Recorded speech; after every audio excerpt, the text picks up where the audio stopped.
पिछले भाग में आपने देखा कि कैसे किन्नर लज्जो की मुलाकात मोहित नाम के एक भले आदमी से होती है और वो दोनों अब धीरे धीरे अच्छे दोस्त बनने लगते हैं। अब आगे।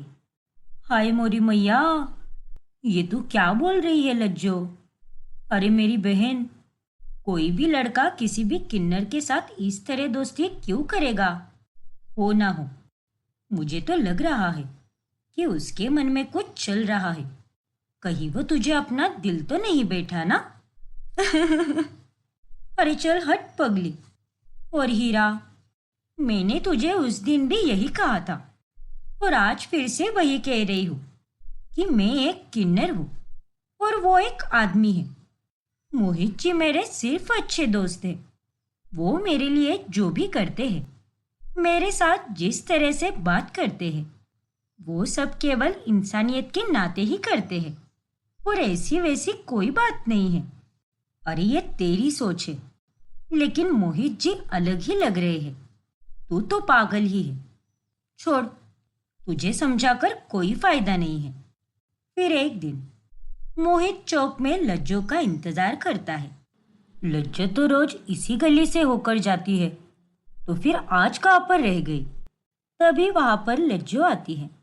अरे मोहित जी, आप यहाँ पर क्या कर रहे हो? जी, वो मैं आपकी राह देख रहा था। क्या? ये सब क्या हो रहा है? जब जब मैं इनसे मिलती हूँ, तब ये मुझे कहते हैं कि ये मेरे ही बारे में सोच रहे हैं, मेरी ही राह देख रहे हैं। आखिर इनके मन में चल क्या रहा है? अरे क्या सोच रही है लज्जो जी? चलिए ना, वहां पर जाकर बैठते हैं और बातें करते हैं। हम्म, ठीक है मोहित जी।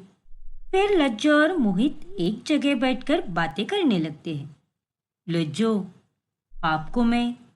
अरे मोहित जी, आप मुझसे यूं आप करके बात मत कीजिए। आपके सामने मैं कुछ भी नहीं हूँ। खबरदार लज्जो जी, अगर आपने ऐसी बात की तो आप मुझसे बहुत बहुत ज्यादा आगे हो और आपको भी वही इज्जत मिलनी चाहिए जो बाकी इंसान को मिलती है। और सच सच बताना, आपको ये जिंदगी अच्छी लगती है क्या? आपके कोई सपने नहीं है? आपको खुली सांस लेकर जीने की इच्छा नहीं होती क्या? इच्छा तो बहुत होती है मोहित जी, सपने भी बहुत सारे हैं, लेकिन ये जालिम दुनिया हम जैसे किन्नरों को कुछ भी नहीं समझती। इसीलिए हमें घुट घुट कर जीना पड़ता है, मानो किसी पिंजरे में कैद पंछी की तरह। तो फिर तोड़ दीजिए ना ये पिंजरा और उड़ जाइए और कर लो अपने सपने साकार। ये सब इतना आसान नहीं है मोहित जी। मैं बचपन से अप्सरा अम्मा की छाया में पली बड़ी हूँ। अब वहीं पर मेरी दुनिया है और अब मेरी सारी इच्छाएं लगता है अगले जन्म में ही पूरी होगी।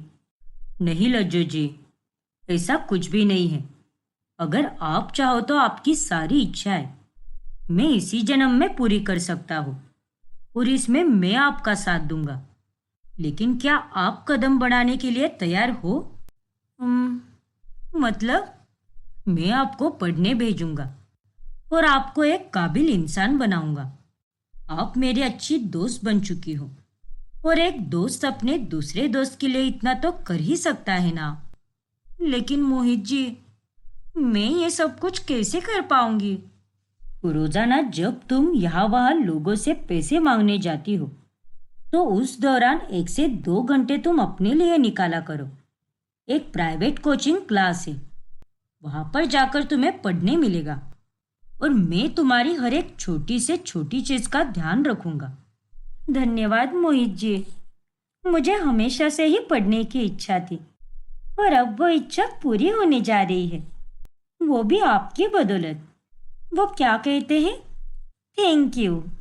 You are most welcome Lajjo ji. लेकिन अब उड़ने की बारी है और इस उड़ान में मैं आपका हर कदम पर साथ दूंगा। इस तरह अब मोहित रोजाना लज्जो को उस प्राइवेट कोचिंग क्लास में भेजता है, जहां पर जाकर वो पढ़ाई कर पाती है। और ये सब जानकर हीरा भी बहुत खुश होती है। ऐसे ही एक दिन। अरे ओ महारानी, कहाँ चली?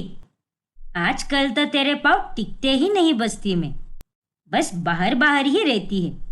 आखिर माजरा क्या है?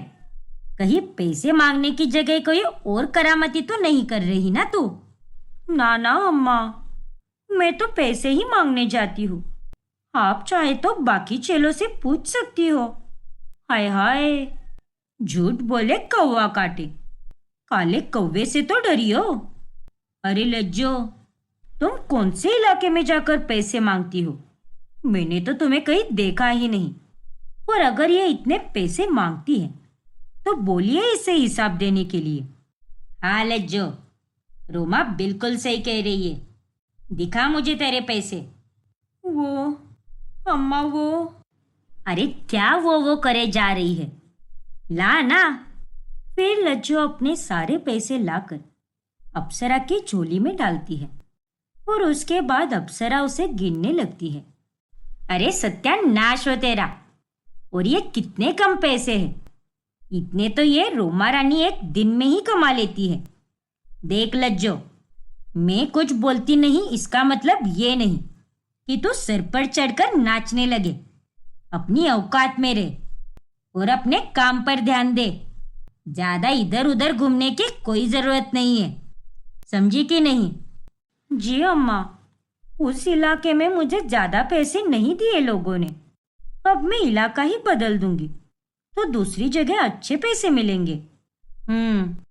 ठीक है, चल दफा हो अब। लज्जो अब बहुत सावधानी बरत कर मोहित से मिलने जाती है।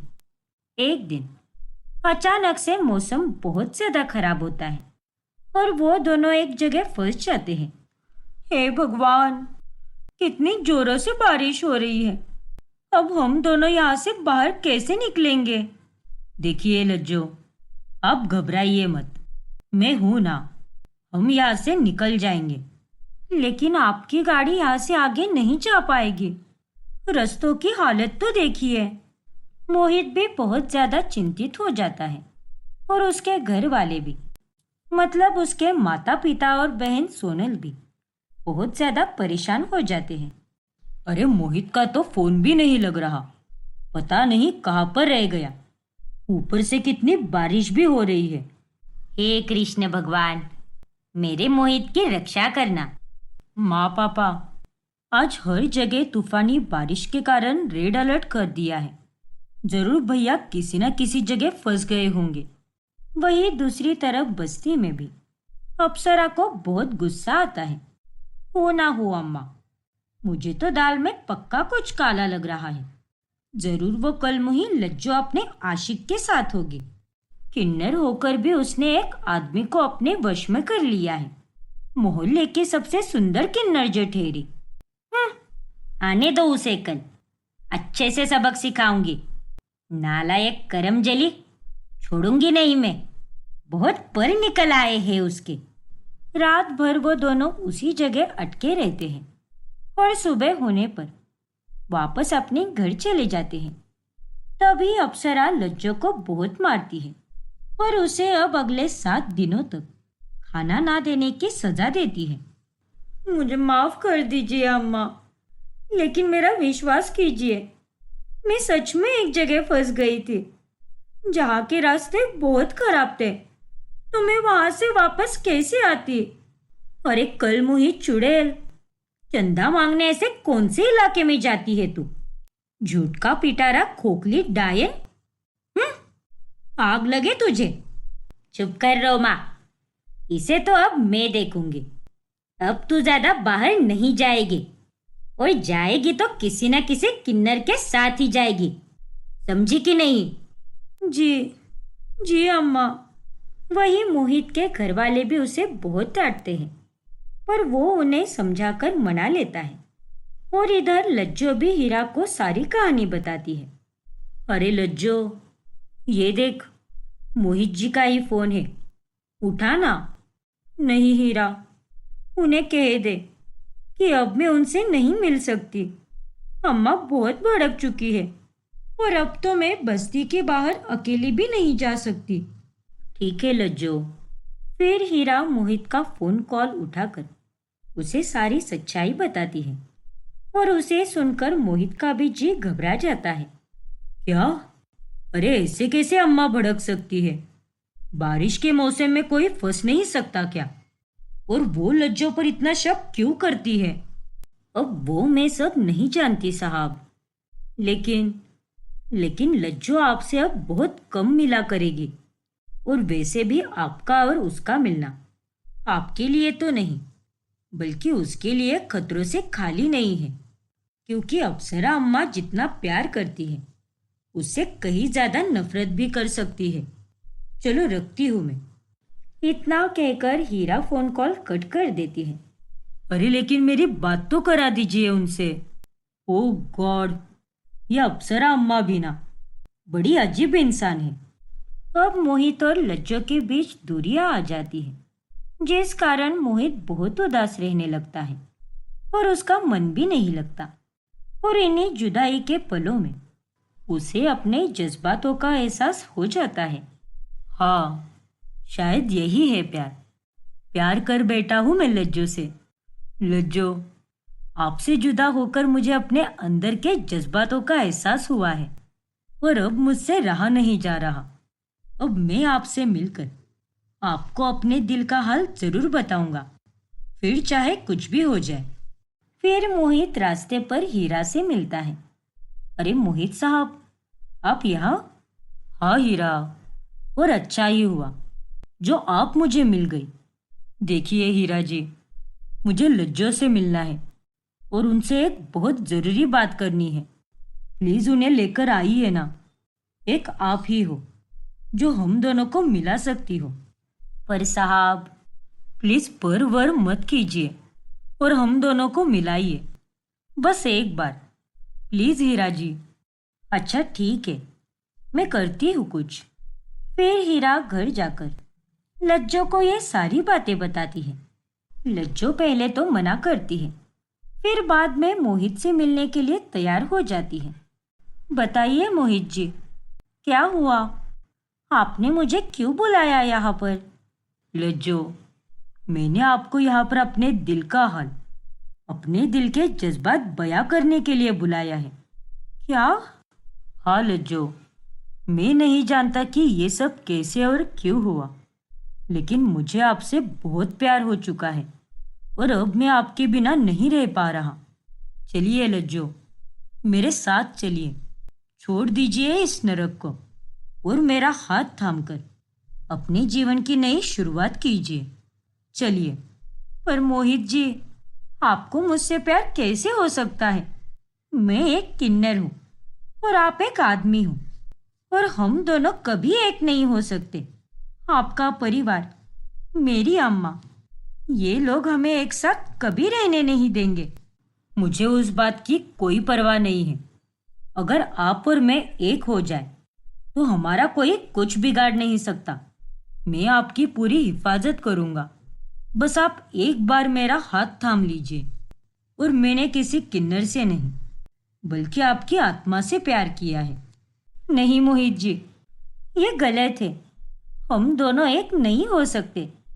आप चले जाइए यहाँ से और फिर कभी मत आइए। चलती हूँ, अपना ख्याल रखिए। अरे लज्जो, रुक जाओ लज्जो, मेरी बात तो सुनो। लज्जो वहां से चली जाती है और वो रात में मोहित के बारे में बहुत सोचती है। देख लज्जो, मैं जानती हूँ कि हम किन्नर हैं, लेकिन हर किन्नर इतनी नसीब वाली नहीं होती। और अगर तेरे नसीब में इतनी सारी खुशियाँ लिखी है तो जा, उन्हें अपने गले लगा ले। समाज के बारे में इतना मत सोच।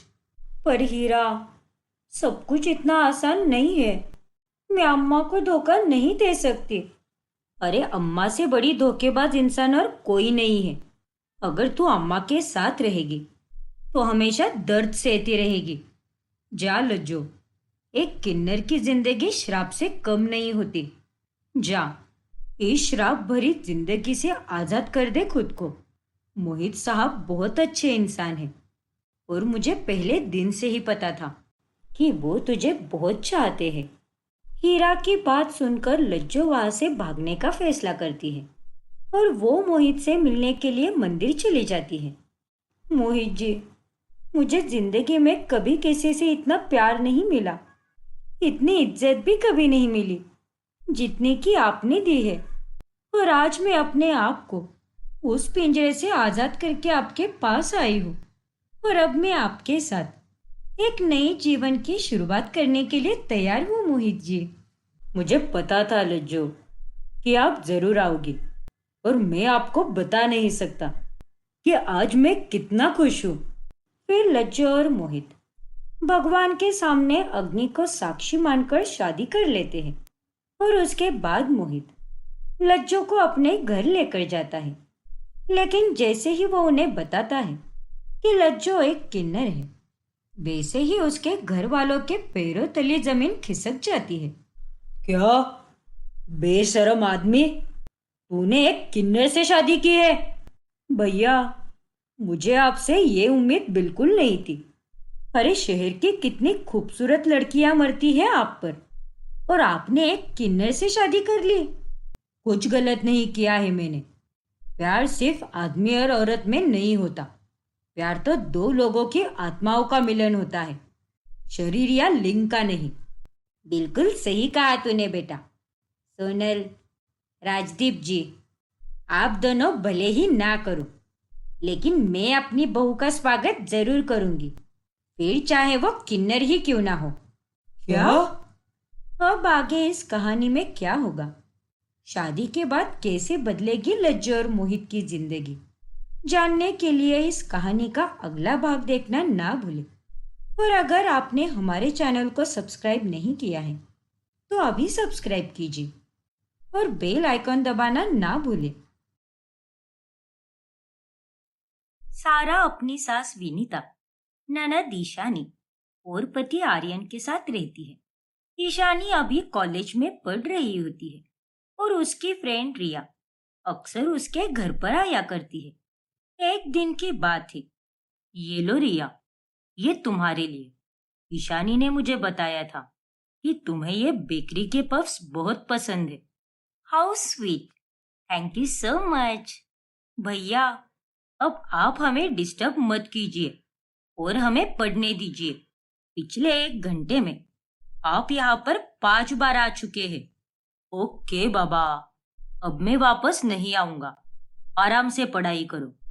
आर्यन जैसे ही बाहर चला जाता है, सारा उसे कहती है, अरे आर्यन, मैं तुम्हें पिछले 10 दिनों से कह रही हूँ कि मुझे वो मोहिनी चौक के मिठाई वालों से मेरे फेवरेट रसगुल्ले खाने हैं, लेकिन तुमने तो उसे अभी तक नहीं लाया है। और आज रिया के लिए उसकी फेवरेट बेकरी से पफ्स लाया है तुमने। ओफो सारा, तुम भी ना। अरे रिया हमारी ईशानी की बेस्टी है, और वैसे भी वो थोड़ी ना यहाँ पर रोज रोज आती है। और रही बात तुम्हारे रसगुल्ले की, तो आज आते समय मैं उसे लेकर आऊंगा। Don't worry. पढ़ाई करते करते रात हो जाती है और रिया के जाने का वक्त आता है। ध्यान से जाना रिया, पहले ही काफी ज्यादा लेट हो चुका है। हाँ ईशानी। अरे रिया, तुम अकेले मत जाओ, जमाना काफी खराब हो चुका है। आर्यन, तुम जाओ रिया के साथ और उसे उसके घर तक छोड़ कर आओ। नहीं नहीं सारा भाभी, उसकी कोई जरूरत नहीं है, मैं चली जाऊंगी ऑटो से। अरे नहीं रिया, सारा कह रही है ना, और वैसे भी टाइम बहुत हो रहा है, इसीलिए तुम्हें मैं ही छोड़ देता हूँ। हाँ रिया, भैया बिल्कुल सही कह रहे हैं। अच्छा ठीक है बाबा, अगर आप लोग इतना कह रहे हैं तो मैं तेरे भाई के साथ चली जाती हूँ। फिर आर्यन रिया को छोड़ने के लिए कार निकालता है। फिर एक जगह पर वो गाड़ी रोककर ढेर सारी बातें करते हैं। रिया, तुम बहुत ही स्वीट हो और सुंदर भी। Thank you Aryan. ना ना, आर्यन के आगे कुछ मत कहना। तुम्हारी मीठी जबान से सिर्फ और सिर्फ आर्यन सुनना ही अच्छा लगता है मुझे। ठीक है बाबा, जैसा तुम कहो। वैसे मेरा नंबर तो है ना तुम्हारे पास? अगर नहीं है तो ले लो, या फिर तुम मुझे अपना नंबर दे दो। कुछ रहा तो मुझे फोन कर लिया करो, मैं तुम्हारे लिए हमेशा अवेलेबल रहूंगा। ओके आर्यन, ये लो मेरा नंबर। फिर रिया और आर्यन एक दूसरे को अपना नंबर एक्सचेंज करते हैं, जिसके बाद वो दोनों एक दिन कैफे में मिलते हैं और वहां पर बैठकर ढेर सारी बातें करते हैं। और इस तरह से अब उनकी नजदीकियां कुछ ज्यादा ही बढ़ जाती है। और साथ ही रिया का अब घर में आना जाना भी काफी बढ़ जाता है। अरे आओ आओ रिया बिटिया, कैसी हो तुम? एकदम बढ़िया विनीता आंटी। क्या माँ जी, 2 दिन पहले तो आई थी रिया हमारे पास। 2 दिनों में ऐसा क्या बदलने वाला है? अरे रिया, तुमने तो मुझे बताया भी नहीं कि तुम आज यहाँ पर आने वाली हो। हाँ तो उसमें क्या होता है? और रिया, ये तुम्हारा ही घर है, तुम जब चाहे तब आ सकती हो यहाँ पर। थैंक यू आंटी जी। और ईशानी, मैं घर पर बहुत बोर हो रही थी यार। एक तो कॉलेज को भी 3 दिन तक छुट्टियां है, इसीलिए मैं तुझसे मिलने चली आई। फिर सारा जब रसोई में चाय बना रही होती है, तभी ईशानी वहां पर आती है। देखो ईशानी, बुरा मत मानना, लेकिन तुम्हें नहीं लगता क्या कि रिया का हमारे घर पर आना जाना कुछ ज्यादा ही बढ़ गया है, वो भी बिना किसी कारण के? हाँ भाभी, मुझे भी ऐसा ही लग रहा है, लेकिन मैं भी क्या कर सकती हूँ, उसे मना भी नहीं कर सकती। इतनी अच्छी दोस्त जो है, लेकिन उसे भी तो समझना चाहिए ना। कभी भी मुंह उठाकर चली आती है हमारे घर पर। धीरे धीरे रिया और आर्यन का बेनाम रिश्ता अब काफी गहरा होने लगता है। फिर एक दिन आर्यन अपने कमरे में बैठकर रिया के साथ वीडियो कॉल कर रहा होता है। तभी वहां पर ईशानी आती है और आर्यन तुरंत अपना वीडियो कॉल कट कर देता है। अरे ईशानी, तुम यहाँ पर? हाँ भैया, वो एक्चुअली मुझे आपसे कुछ पैसे चाहिए थे। वो रिया का जन्मदिन आने वाला है ना, तो मुझे उसके लिए गिफ्ट खरीदना है। अरे वाह, क्या बात कर रही हो तुम? हाँ भैया, लेकिन रिया के जन्मदिन पर आप इतना खुश क्यों हो रहे हो? और आपके कमरे में आने से पहले मुझे ऐसा लगा कि मैंने उसकी आवाज सुनी है, और मेरे अंदर आते ही आपने फोन कॉल कट कर दिया। क्या बात है भैया, सब कुछ ठीक तो है ना? ओफो ईशानी, ऐसा कुछ भी नहीं है, वो तो बस तुम्हारा वहम होगा। दिन रात तुम उस रिया के साथ ही रहती हो, इसीलिए तुम्हें उसी की आवाज सुनाई दे रही है। ये लो पैसे, कोई अच्छा सा गिफ्ट खरीदना रिया के लिए। ओके भैया। फिर ईशानी वहां से चली जाती है। अगले हफ्ते रिया का बर्थडे है, मुझे भी उसके लिए गिफ्ट लेना चाहिए। मैं उसे ऐसा सरप्राइज दूंगा कि वो तो देखती ही रह जाएगी। पता नहीं क्यों, लेकिन मुझे रिया बहुत अच्छी लगने लगी है, और मैं उसे खुश करने के लिए कोई कमी नहीं छोड़ूंगा, और यही मेरा अच्छा मौका है। फिर आर्यन रिया के लिए महंगे महंगे गिफ्ट्स खरीदता है और उसके ऊपर एक नोट लिख देता है जिस पर स्वीट हार्ट लिखा होता है। फिर जब आर्यन रिया के पास गिफ्ट लेकर जा रहा होता है, तभी रास्ते में उसे उसकी माँ विनीता मिल जाती है। और विनीता कार के अंदर के गिफ्ट्स देखकर बहुत ज्यादा हैरान रह जाती है। अरे आर्यन बेटा, ये इतने सारे तोहफे लेकर तू कहाँ पर जा रहा है? और ये क्या, इस पर यह स्वीट हार्ट क्यों लिखा है तूने? आखिर किसके लिए है ये सारे तोहफे? जहाँ तक मुझे पता है, आज तो बहू का जन्मदिन भी नहीं है। अरे माँ, ये आप कैसी बातें कर रही हो? और ये सारे तोहफे मेरे हैं ही नहीं, ये तो मेरे दोस्त की बीवी के लिए है। मैं बस इन तोहफों को गिफ्ट शॉप से पिक करने गया था। सच कह रहा है ना तू, या फिर मुझे चूना लगा रहा है? सच सच बता आर्यन, तू कोई गलत कांड तो नहीं कर रहा ना? ओफो माँ, क्या अब भी? वो टीवी सीरियल देख देख कर आपके दिमाग पर असर होने लगा है।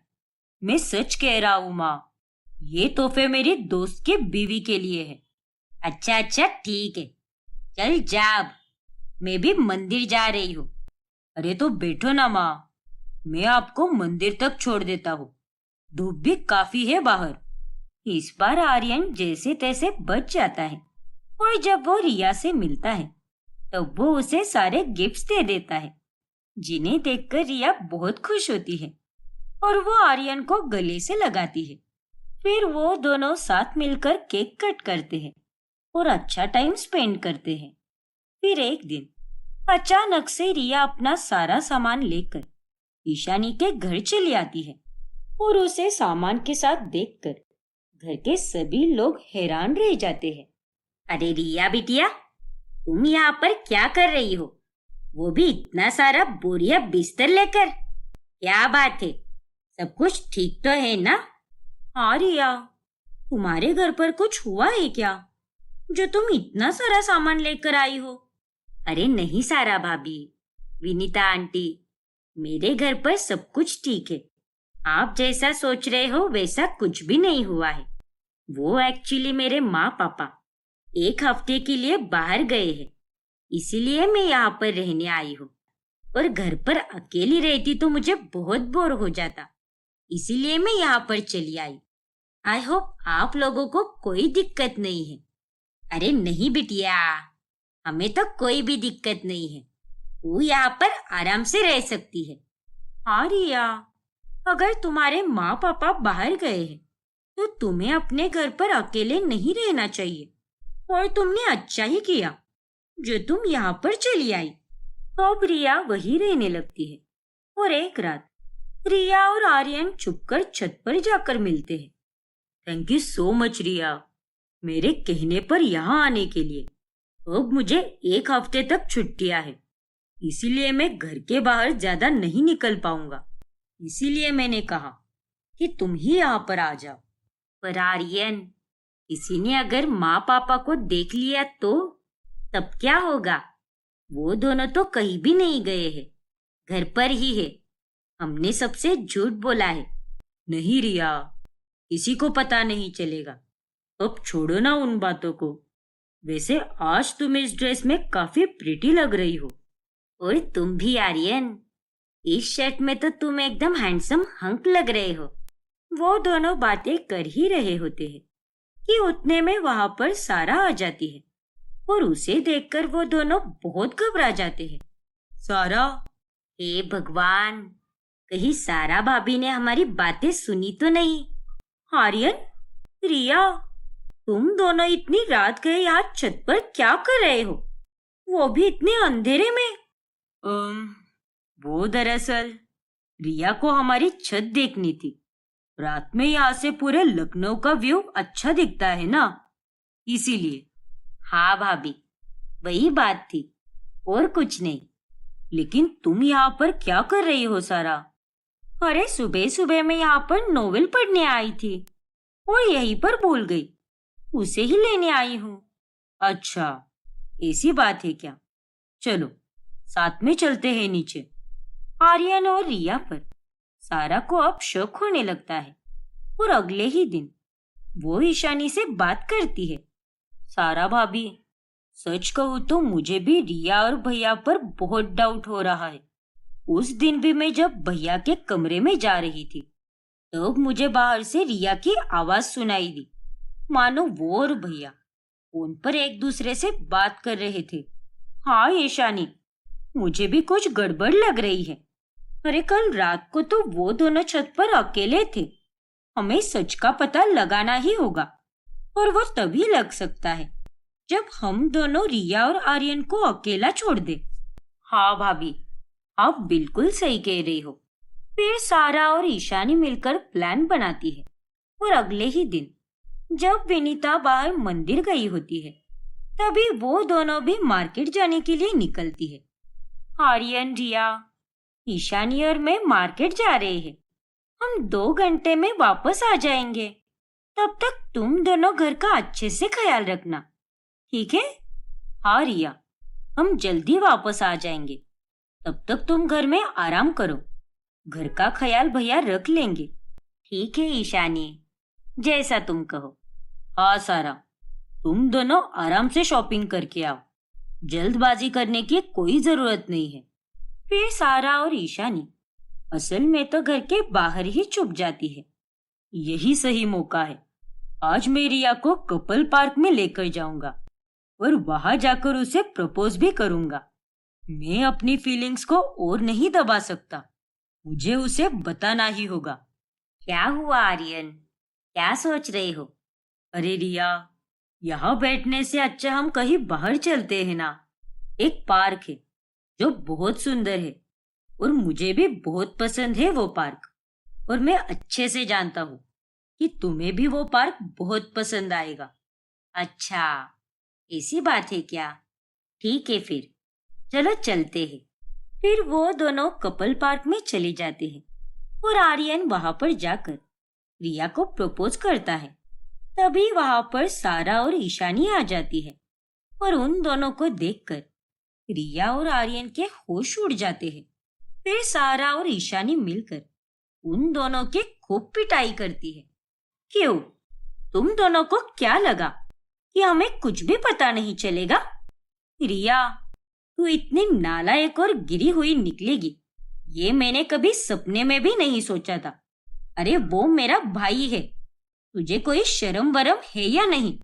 अरे ईशानी, चुप रहो आर्यन, और कुछ मत बोलना अपनी इस गंदी जबान से। धोखेबाज आदमी, अरे अपने से इस छोटी उम्र वाली लड़की के साथ प्यार करते हुए तुम्हें कोई शर्म वरम आती है कि नहीं? और तुम एक शादीशुदा इंसान हो, इस बात का तो ख्याल रखा होता। जब माँ जी को तुम्हारी इन काली करतूतों के बारे में पता चलेगा तब वो तुम्हारा मार मार कर भरता बना देगी। माफ कर दो भाभी, माफ कर दो ईशानी, हम दोनों तो बस कैजुअली कर रहे थे सब कुछ। हाँ सारा, I am really sorry, please मुझे माफ कर दो। और ईशानी, प्लीज अपने भाई को माफ कर दे। मुझे तो आपसे कोई बात ही नहीं करनी है भैया, आप तो मेरे मन से ही उतर चुके हो। और रिया, तुम अभी के अभी यहाँ से दफा हो जाओ, और आइंदा से हमारे घर के आसपास भी दिखाई दी तो मुझसे बुरा और कोई नहीं होगा, समझे कि नहीं? जी जी भाभी। और तुम आर्यन, तुम्हें तो मैं घर जाकर देखती हूँ, और माँ जी को भी बताना बाकी है अभी। अरे नहीं सारा, प्लीज मुझे माफ कर दो, लेकिन माँ को इसके बारे में कुछ भी मत बताना। मैं तुम्हारे पैर पड़ता हूँ। आर्यन के लाख मिन्नतें करने के बाद में सारा उसकी बात मान जाती है, लेकिन उस दिन के बाद से वो उसके साथ काफी सख्ती से पेश आती है और बेचारा आर्यन किसी और लड़की पर डोरे डाल ही नहीं पाता। गुंजन अपनी सास मालती और पति अरविंद के साथ रहती है। वो एक खाते पीते घर से आई होती है, इसीलिए वो मोटी होती है, लेकिन ससुराल में आने के बाद वो कुछ ज्यादा ही मोटी हो जाती है। अरे ओ गोलगप्पी, तू इंसान है या राक्षस? ये सब्जियां पूरे 4 दिन तक काम में आ जाती, लेकिन तूने तो एक दिन में ही खत्म कर डाली। बेवकूफ नालायक कहीं की, बस खाती रहती है। अरे माँ जी, गुस्सा क्यों हो रही हो? मुझे बहुत ही भूख लगी थी, इसीलिए मैं सारी सब्जियां खा गई। अरे तुझे कुछ और काम आता भी है क्या? दिन रात कुछ ना कुछ ठूसती ही रहती है, और ठूस ठूस कर खुद मोटी होती जा रही है। और मेरे बेचारे मेहनती बेटे के आधे पैसे तो तेरे खाने में ही वेस्ट हो रहे हैं। देखो माँ जी, वो हम दोनों पति पत्नी के बीच की बात है, इन सब में बोलने वाली आप कोई नहीं होती। अरे ओ मोटी रेसलर, तू मोटी है तो क्या कुछ भी बोलेगी क्या? एक चाटा देकर तेरा कान सुन कर दूंगी, समझी ना? आइंदा से मुझसे ऐसे बदतमीजी से बात करने की जुर्रत भी मत करना। फिर एक दिन गुंजन अपने कमरे में स्टूल पर खड़ी होती है और अलमारी के ऊपर से कुछ निकाल रही होती है। तभी वहां पर कमरे में अचानक से अरविंद आ जाता है। अरे बाप रे, ये क्या? तुम इस बेचारे स्टूल पर चढ़कर क्या ढूंढ रही हो? बेचारा स्टूल? तुम्हारा कहने का क्या मतलब है अरविंद? अब इस स्टूल पर इतनी वजनदार और मोटी औरत खड़ी होगी तो ये स्टूल तो बेचारा ही होगा ना, टूट नहीं जाएगा क्या? और फिर तुम गिर जाओगी तो फर्श में खड्डा भी हो जाएगा, वो अलग टेंशन। तुम ना ज्यादा। गुंजन बोल ही रही होती है कि तभी वो अचानक से अरविंद पर धड़ाम करके गिर जाती है और अरविंद का कचुम्बर हो जाता है। आ, मर गया रे। अरे हटो मेरे ऊपर से, वरना मेरा यहीं पर राम नाम सत्य हो जाएगा। गिर गिर कर भी मैं तुम पर ही गिरी, इससे अच्छा तो मैं फर्श पर गिर जाती। वाह जी वाह, एक तो गिरकर मेरा दम घुटा दिया और ऊपर से मुझे तेवर दिखा रही हो। तुम्हारे मुझ पर गिरने के कारण मेरा बदन और मेरा बम दोनों भी चपटे हो गए हैं। चलो चलो, अब ज्यादा ओवर एक्टिंग मत करो। बात तो ऐसे कर रहे हो जैसे कोई लड़की हो। फिर एक दिन रात के समय जब सभी सो रहे होते हैं, तभी घर में चोर घुस आते हैं और तभी उनकी आवाज से सब जाग जाते हैं। चोर, तुम लोग यहाँ? अरे तुम दोनों को चोरी करने के लिए मेरा ही घर मिला था क्या? अरे मुझ गरीब के पास कुछ भी नहीं है, बस ये एक मोटी बीवी है। खा खा कर आधी तनख्वाह इसके पीछे ही चली जाती है। तुम चाहो तो इसे ले जाओ, सच में ले जाओ इसे। हाँ हाँ, ले जाओ इस मोटी को। मेरा बेटा बिल्कुल सही कह रहा है, हमारे पास आपको देने के लिए इसके अलावा कुछ भी नहीं है।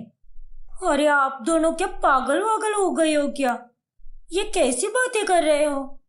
ओ मैडम, अब तो तुम्हें ही लेकर जाएंगे हम, चलो हमारे साथ। अबे ओ चपड़गंजू, हड्डी के ढांचे, तू लेकर जाएगा क्या मुझे?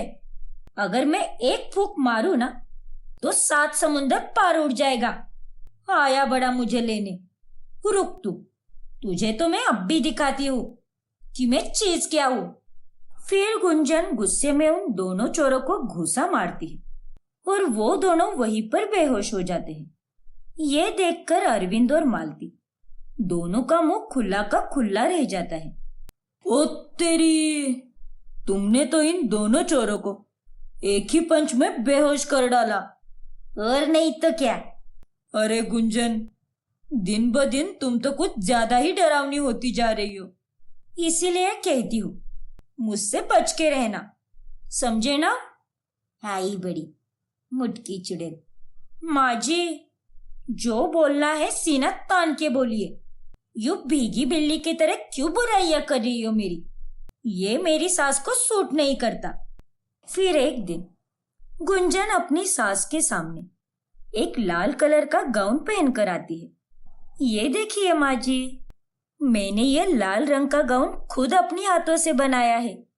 वह परसों अरविंद और मेरी एनिवर्सरी है ना, इसीलिए। माँ जी, कोई जोक बोला क्या मैंने जो इतना हंस रही हो आप? बस करो, अपने सड़े हुए टूटे फूटे और जंग लगे हुए दांत मत दिखाओ मुझे। अरे बहू, मैं इस बात पर हंस रही हूँ क्योंकि मैंने आज तक केवल यही सुना था कि सांड लाल रंग को देखकर गुस्सा हो जाता है, लेकिन आज तो साक्षात एक सांड ने खुद ही लाल रंग के कपड़े पहने हैं। क्या आप मेरे बारे में ऐसा सोचती हो? छी, कितनी घटिया औरत हो आप। आप में शर्म हया कुछ है कि नहीं? मैं आपकी बहू हूँ। अपनी बहू के बारे में कोई ऐसे बात करता है क्या? बस अपने गटर जैसे मुंह से गटर जैसी बातें करती हो। अबे ओ गेंडी, ज्यादा चपड़ चपड़ मत कर, वरना तेरा सारा खाना पीना ही बंद कर दूंगी। अरे बंद करके तो दिखाओ। आई बड़ी। इस तरह फिर से सास बहू की तू में शुरू हो जाती है। फिर एक दिन मोहल्ले में एक बड़ा कपल कंपटीशन आयोजित होता है, जिसमें गुंजन को हिस्सा लेने की बहुत इच्छा होती है। क्या तू और उस कपल कंपटीशन में? अरे क्या पी के आई है क्या? ये क्या नपशना बोल रही है तू? आईने में जाकर अपने फैले हुए मोटे शरीर को देख और फिर सोच कंपटीशन में हिस्सा लेने के बारे में। माँ जी, ये कोई सास बहू कंपटीशन नहीं है जो आप मुझे सलाह मशवरे दो। अरविंद, तुम चलोगे ना मेरे साथ? जीतने वाले कपल को पूरे 5 लाख रुपए इनाम के तौर पर मिलेंगे। लेकिन गुंजन, क्या तुम्हें पता है, तुम्हें एक कमरे से दूसरे कमरे में जाने के लिए पसीने छूट जाते हैं, तो तुम एक कंपटीशन को कैसे पार करोगी? अरे ये मोटी कुछ भी नहीं जीतेगी। हमारी बची कुची इज्जत को उस मैदान के मिट्टी में मिलाकर आएगी ये। इसे तो वही सब करके आनंद मिलता है। मोटी भैंस कही की। माँ जी, बस कीजिए। और अरविंद, मैं कुछ नहीं जानती, तुम्हें मेरे साथ चलना ही होगा। गुंजन जिद करके अरविंद को अपने साथ लेकर ही जाती है और वो दोनों बाकी कपल्स के साथ उस कंपटीशन में हिस्सा लेते हैं। तो लेडीज एंड जेंटलमैन, पहले राउंड में पति पत्नी को एक पेपर पर खड़े रहकर कपल डांस करना है, और अगर दोनों में किसी एक का भी पैर पेपर के बाहर चला गया तो वो कपल आउट हो जाएगा। फिर पहला राउंड शुरू होता है। गुंजन पेपर पर खड़ी रहती है, लेकिन अरविंद उस पेपर पर पैर ही नहीं रख पाता। अरे गुंजन, देखो, पहले राउंड में ही तुम्हारे इस मोटे फिगर के कारण हमें कितनी प्रॉब्लम आ रही है। सारा पेपर तुम्हारे इन मोटे मोटे पैरों ने ही कवर कर लिया। अब मैं खड़ा कहाँ पर रहूं? तुम्हारे सर पर? 1 मिनट रुको, मैं जगह बनाती हूँ। अरे जगह बनाने के लिए तुम्हें पूरी उम्र लग जाएगी, क्योंकि इस जन्म में तो तुम पतली होने से रही। गुंजन काफी प्रयास करती है, लेकिन वो अरविंद को पेपर के ऊपर खड़े रहने की जगह नहीं दे पाती और उल्टा उसे गिरा देती है, और वो दोनों उस राउंड के पॉइंट्स हार जाते हैं। अब हमारे अगले राउंड में जो भी कपल 5 मिनट के अंदर ये 100 मोमोज खत्म करेगा, उसे फिर से मिलेंगे हाईएस्ट पॉइंट्स। बाजी कभी भी पलट सकती है। पहले राउंड में हारने वाले इस राउंड से बाजी मारकर फाइनल राउंड भी जीत सकते हैं। अरे वाह, मोमोज! मेरे मुंह में तो बाढ़ ही आ गई। जहां अरविंद 5 मिनट में 2 मोमोज खत्म करता है, उतने में गुंजन बाकी बचे हुए सारे मोमोज गटक जाती है, और ये देखकर वहां पर मौजूद सभी लोग हैरान रहते हैं। अरे ये क्या, मोमोज किधर गए? अरे बुद्धू, मेरे पेट में। अरे 5 मिनट में ही तुमने सारे मोमोज खा लिए। मैंने तो सिर्फ 2 ही खाए थे। तो क्या? ओ, ये देखो, आ रही है ना मोमोज की खुशबू? ये देखो सबूत। हाँ, आ तो रही है। चलो, घर में तो तुम दोनों मुझे कुछ भी खाने नहीं देते, बस रोक टोक ही करते रहते हो। आज तक मुझे कुछ भी खाने को नहीं मिला ठीक से, लेकिन यहाँ पर तो मैंने जी भर के खा लिया। हाँ, वो तो साफ साफ दिख रहा है कि तुम्हें हम कितना रोक टोक करते हैं और तुम्हें कुछ भी खाने को नहीं देते। गुंजन और अरविंद सेकेंड राउंड में फुल पॉइंट स्कोर करते हैं, और अब आता है तीसरा राउंड। अब इस फाइनल राउंड में एक पार्टनर अपने दूसरे पार्टनर को उठाकर भागेगा, और फिनिशिंग लाइन को जिस कपल ने भी पहले क्रॉस किया वो बन जाएगा विजेता और 5 लाख रुपए का मालिक। वूहू! लेकिन इस राउंड में अरविंद गुंजन को उठा ही नहीं पाता। अरे यार, तुम्हें उठाना मतलब किसी पर्वत को उठाने के समान है, और उसके लिए मुझे हनुमान जी बनना पड़ेगा। तुम कितनी मोटी भैंस हो। एक काम करते हैं, उल्टे पांव घर चलते हैं, हमसे तो नहीं होगा ये सब। अरे बेवकूफ, तुम तो एक नंबर के डफर हो। अरे मेरे अक्ल के अंधे पति, उस होस्ट ने गला फाड़ फाड़ कर कहा है एक पार्टनर अपने दूसरे पार्टनर को उठाएगा। उसने ये थोड़ी ना कहा है कि पति ही अपनी पत्नी को उठा सकता है। इसका मतलब अब तुम मुझे उठाओगे? हाँ मेरे पतलू पति। अरे नहीं, भागते भागते मुझे बीच रास्ते में गिरा मत देना, वरना आज तो मेरी हड्डियां भी नहीं बचेगी। फिर गुंजन अपने पतलू पति को एक झटके में उठा लेती है और तेजी से दौड़कर सबसे पहले उस फिनिशिंग लाइन को क्रॉस करती है, और इस तरह दोनों कंपटीशन जीतकर 5 लाख का इनाम घर लाते हैं। देखा माँ जी, ये कंपटीशन सिर्फ मेरे वजह से ही जीता है हमने, इसीलिए आज के बाद मुझसे डर कर रही है और ताने मारने की हिम्मत भी मत करना। ये लीजिए, ये 5 लाख रुपए रखिए और ढेर सारा राशन लाइए। फिर तो मैं भरपेट खाना खाऊंगी और फिर ज्यादा मोटी होकर अगले साल 10 लाख रुपए जीत कर लाऊंगी। गुंजन की बातें सुनकर अरविंद और मालती अपना सर पकड़ लेते हैं।